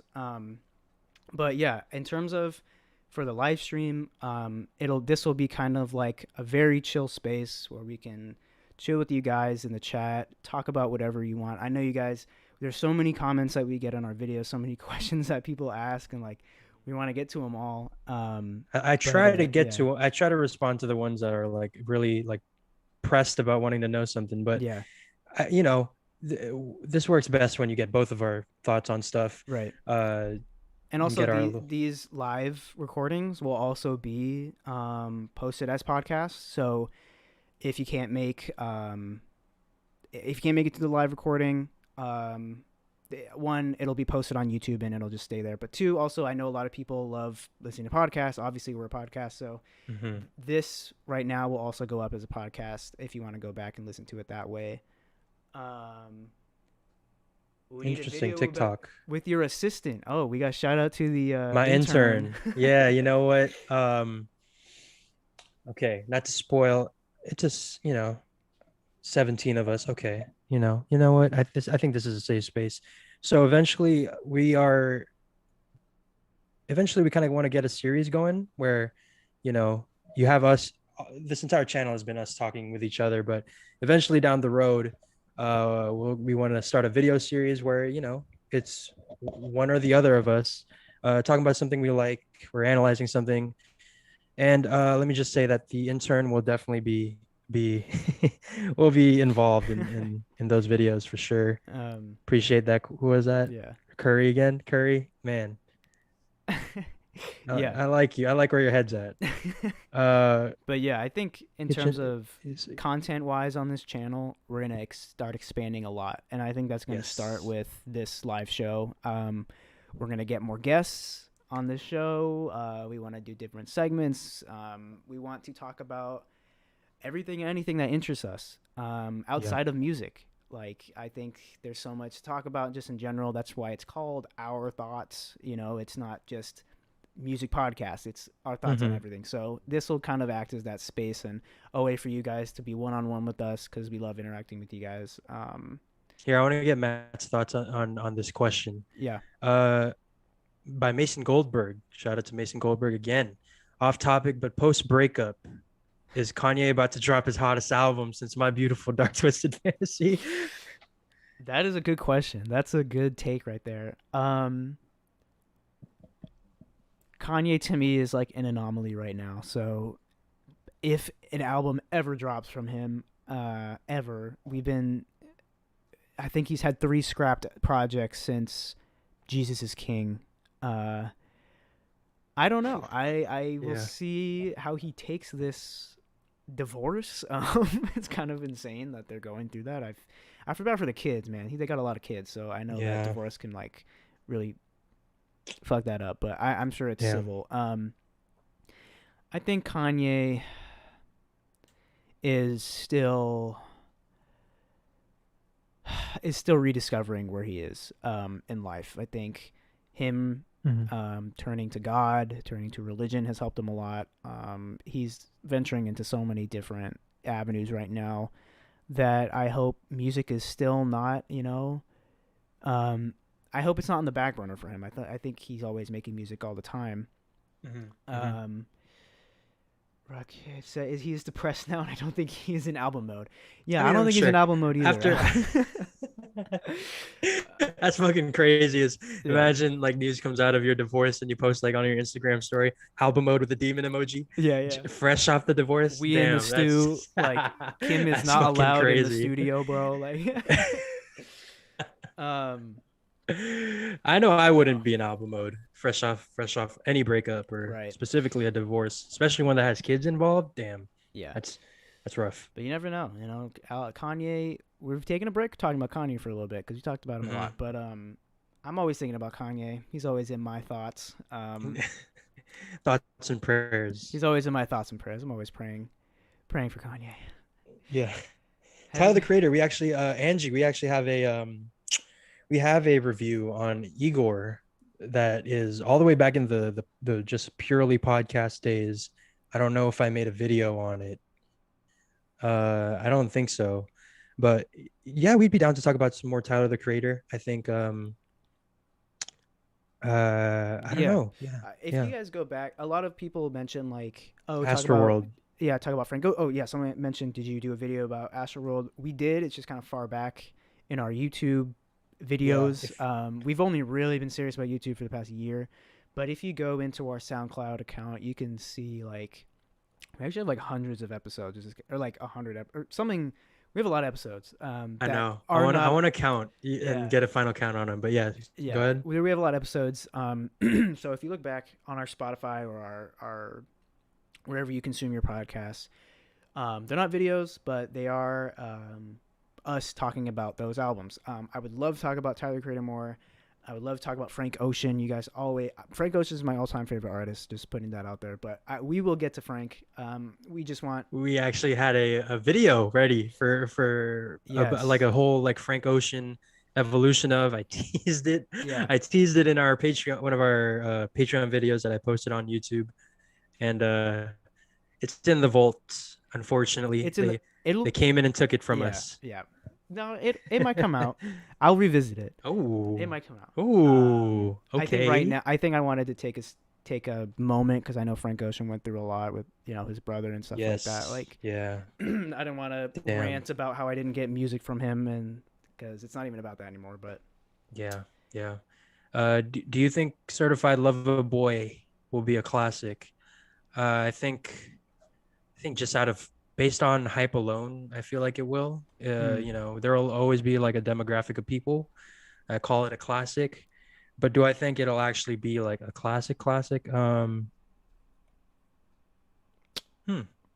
It depends. It depends. It depends on how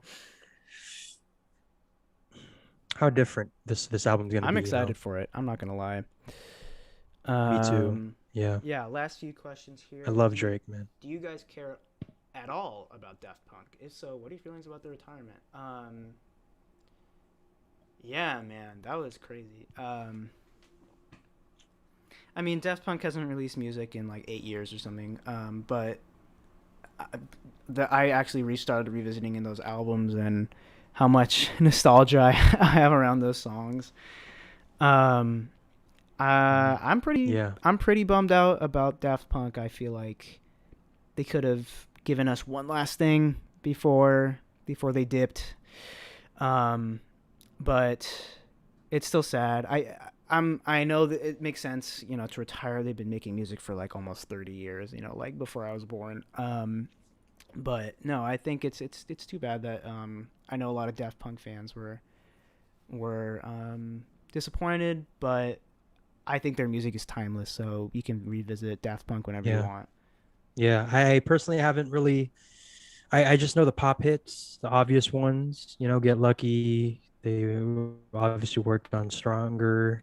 They had influence on Starboy. I just know them from that. But damn, I'm really they really contributed a lot to music, and it sucks to see them go. So, Yeah, but I'm sure they're on to either bigger and better things, or they're sitting on a pile of money, ready to hang out for the rest of their lives, or I don't I'm know. sure they're So yeah, I'm sure they're good. They're well off. They're yeah. fine. So yeah, Kyle Gibson, bro. Hi, how are you? Do you guys think Frank will ever make music again? As he's been through a lot with his brother passing. I'll let you take this one. Okay. I mean, you This kind of already touched on it a little bit, and it's yeah a little bit of a sensitive topic, but yeah, go yeah. ahead. If you guys are, I'm pretty active on the Frank Ocean subreddit, just reading the dialogue and conversation there. Um, there's been a lot of talk about people who it's pretty polarizing on there right now because people are like, Frank hasn't given us an album. Where's the album? Like, where we need music, Frank. What's up with that? And then there will Mhm. be the other half who are like, shut up. His brother just died. Like, let him mourn. Let him have his space. Stuff like that. Yeah. And I think people are kind of virtue signaling a little bit. They need to understand that uh, one, Frank Ocean doesn't owe us anything. He Mm. is his own person. Hmm. He goes through his own um, problems in life, and that can affect.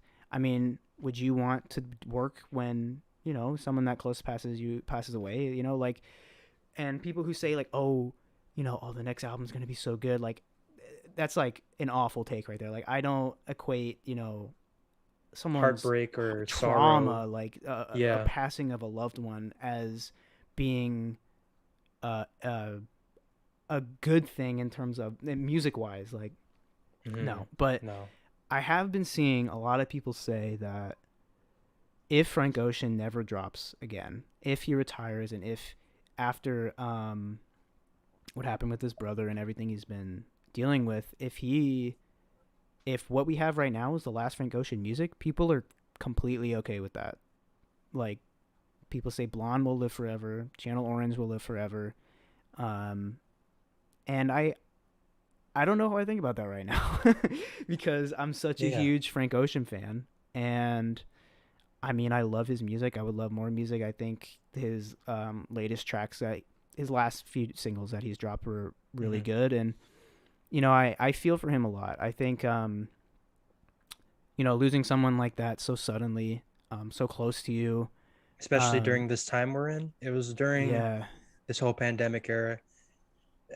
It's just it's a lot to have your shoulders put on your shoulders, you know.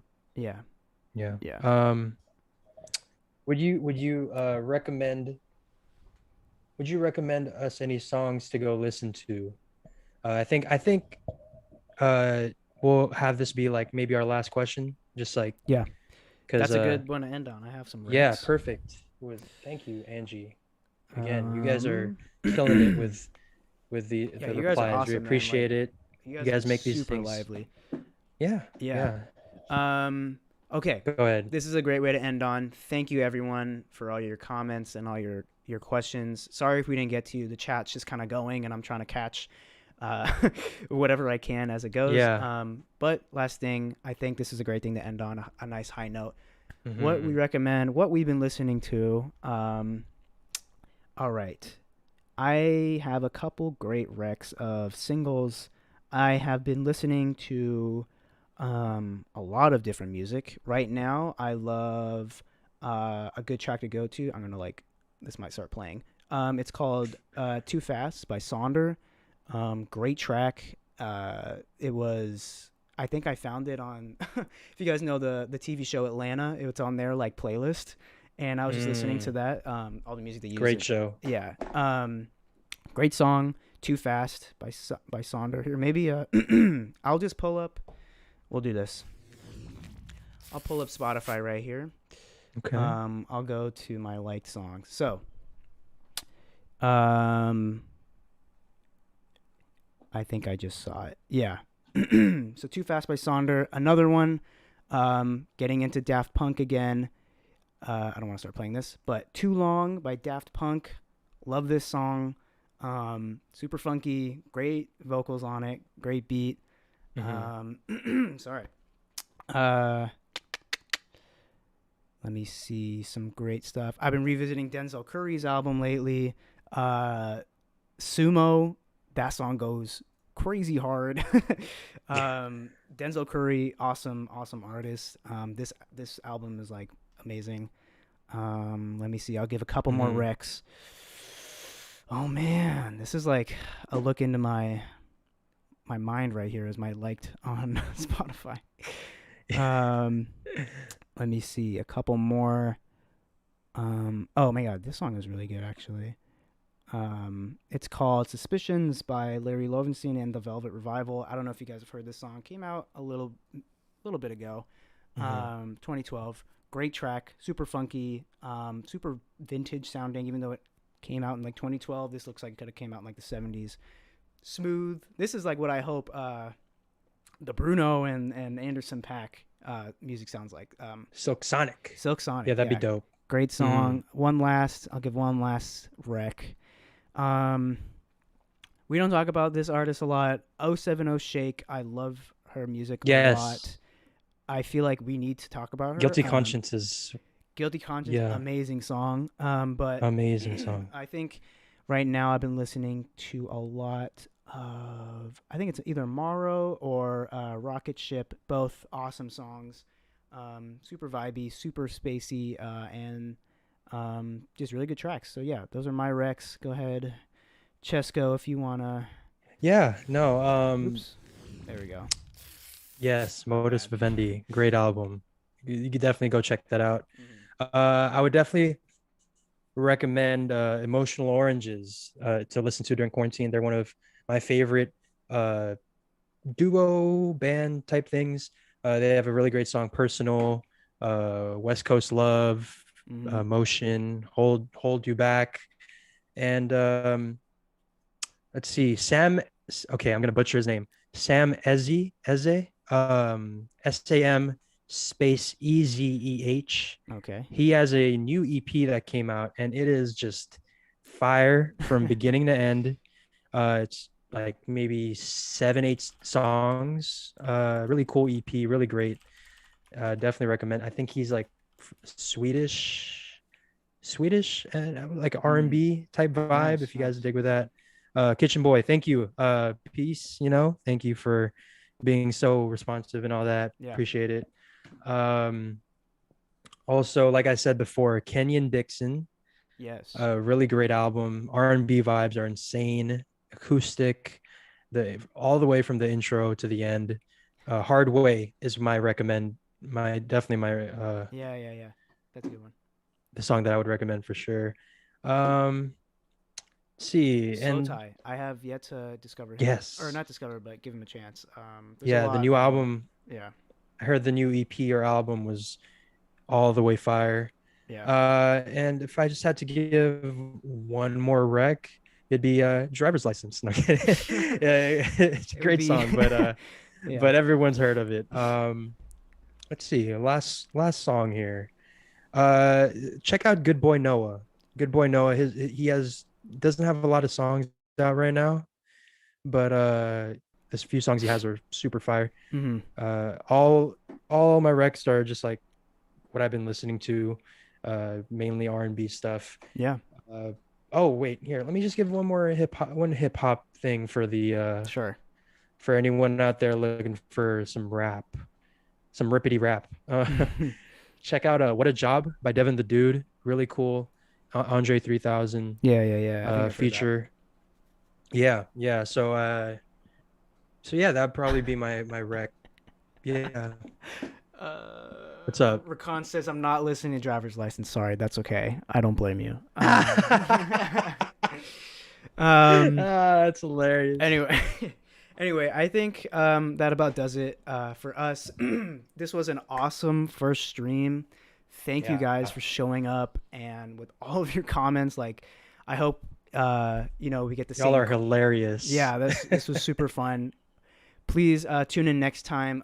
We'll post on Instagram and everything for when our next stream is. We're gonna try and do this like once a week, and as we kind of get into the flow of things, and we'll ramp it up and stuff like that. But super Mhm.